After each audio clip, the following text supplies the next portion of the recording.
दुर्ग में हड़ताल होगी जी। हाँ, हम लोग दुर्ग में खड़े हैं और आप देख रहे हैं भारतीय मीडिया नेटवर्क। एक हड़ताल तो हमने देख लिया आंगनबाड़ी सहायिकाओं का, यहाँ शिक्षकों का हड़ताल है।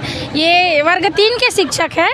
तो आप लोग किन मांगों को लेकर हड़ताल पर है? हमारी कई सालों से बस एक ही मांग चल रही है, वेतन विसंगति को लेकर। जो है मतलब जैसे हम सहायक वर्ग 3 में हैं और वर्ग 2 वाले जो हैं, तो हम दोनों में जो सैलरी का डिफरेंस है वो कम से कम 15 से 17 हज़ार का डिफरेंस है।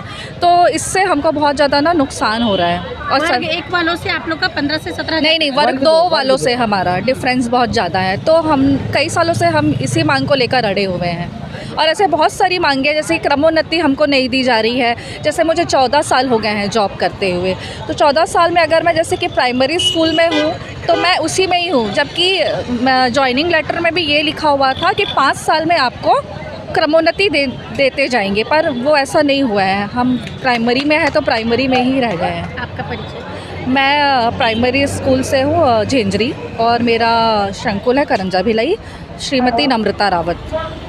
आपसे पूछना चाहूँगी मैं, अपन से। मैं हूँ शासकीय प्राथमिक शाला कुरूद भिलाई। कितने लोग शामिल है, कितने शिक्षक शामिल है? यहाँ पे हम लोग लगभग 500 हैं अभी। और हम लोग का कहना ये है मैम, जैसे अपन सामान लेने जाते हैं तो कोई ये देख के तो नहीं देता भाई कि तुम लोग सहायक शिक्षक वर्ग 3 हो, तुम्हारे वेतन में 17,000 का अंतर है तो आपको कम का मिल जाएगा सामान। तो हम लोग के साथ एक ही देश में रहते हुए, एक ही संविधान होते हुए ये दोगला व्यवहार क्यों, ये समझ में नहीं आ रहा। जबकि मेहनत प्राइमरी के टीचर बहुत ज़्यादा करते हैं, बेस है जी बिल्कुल। छोटे जो बच्चे होते हैं जो नींव रखते हैं, मतलब जो छोटे बच्चों को आरंभ में शुरुआती दौर पे जो शिक्षा दी जाती है वही उनके भविष्य का नींव होता है। शुरुआती शिक्षा अगर अच्छी ना हो तो बच्चों का भविष्य खराब हो सकता है। बिल्कुल मेहनत, क्योंकि हम लोग को ना इनकी बहुत ज़्यादा है, बहुत ज़्यादा मैडम। और सभी लोग ना सब ईमानदारी से एकदम बहुत बढ़िया काम करते हैं, प्राइमरी के शिक्षक हों चाहे कोई भी शिक्षक हो। पर हम लोग का इसलिए बनता है क्योंकि बेस है हम लोग का, तो एकदम कितनी महिलाएं शामिल है? वही लगभग 300 महिलाएं हैं। अभी कुछ ना खाना खाने चली गई हैं। हाँ, पर क्योंकि सबकी ज़रूरत है। 17,000 मायने रखते हैं मैडम, और हमें 25 साल हो गए, 95 से नौकरी कर रहे हैं। तो ये शासन का दोगला व्यवहार एक ही देश में समझ नहीं आता।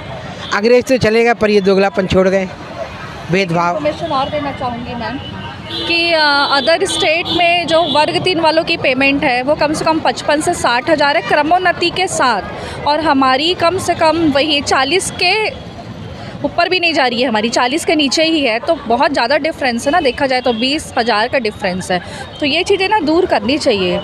कितने दिनों का है ये हड़ताल? अब अभी पता नहीं, अब देखें जब तक हमारी मांग पूरी नहीं होती तब तक तो करेंगे। मांग पूरी नहीं होती है तब तक हम लोग की हड़ताल जारी रहेगी। कितने दिन हो गए? अभी हमको कम से कम 3 से 4 दिन हो गए हैं, तीसरा दिन है आज। आगे क्या कुछ आप लोग? आगे बस यही है कि जब तक अगर हमारी मांगे पूरी नहीं होती हम बस यहीं बैठे रहेंगे, क्योंकि अभी हम कर सकते हैं ये, क्योंकि बच्चों के पेपर चल रहे हैं, होने वाले हैं, तो अभी हम कर सकते हैं, हमारी मांगे पूरी हो सकती है। इसके बाद का हम कुछ नहीं कह सकते हैं। अब हमको भी बुरा लगता है मैम कि बच्चे बेचारे देखिए। हाँ मैम, हम लोग को आना शौक़ नहीं लगता है बिल्कुल। ये हड़ताल करना हम लोग की एकदम मजबूरी है।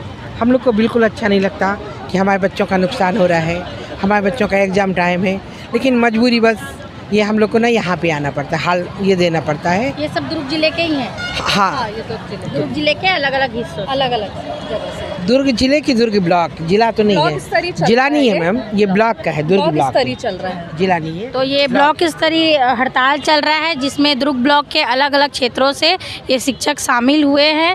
वेतन विसंगति को लेकर ये धरना पर है और आगे जब तक इनकी मांगे पूरी नहीं होती है तब तक ये धरना पर रहेंगे। जी, मनीषा सिंह के साथ मैं भारती कौर, दुर्ग।